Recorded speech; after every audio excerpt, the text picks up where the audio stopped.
അപ്പോൾ ഞാൻ പെട്ടെന്ന് ഷൂ എടുത്തിട്ടു, സോക്സ് ഇടാൻ മറന്നു. അപ്പോൾ ഷൂ ഇട്ട് കഴിഞ്ഞിട്ട് പിന്നെ സോക്സ് ഇടാൻ പറ്റുമോ? വാസ്തവത്തിൽ ഇപ്പോഴും വെളിപാടിൻ്റെ പുസ്തകത്തിലേക്ക് നോക്കാൻ എനിക്ക് ഭയമാണ്. ഞാൻ അങ്ങോട്ടേക്ക് നോക്കാറില്ല.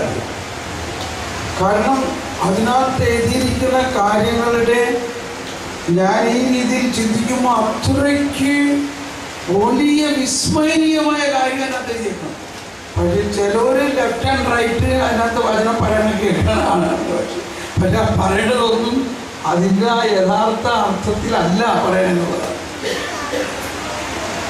അപ്പോൾ നിങ്ങൾക്ക് ഇപ്പോൾ ആർക്കെങ്കിലും ഒന്ന് രണ്ട് കാര്യങ്ങളൊന്നും പങ്കുവയ്ക്കുകയാണെങ്കിൽ ഒരു ഇത്തിരി ആശ്വാസം കിട്ടും നമുക്ക്.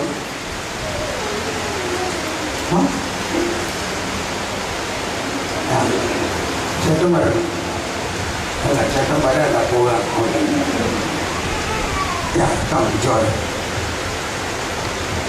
ജോയ് ഹൈദരാബാദിൽ നിന്ന് വന്നേക്കുന്നതാണ്.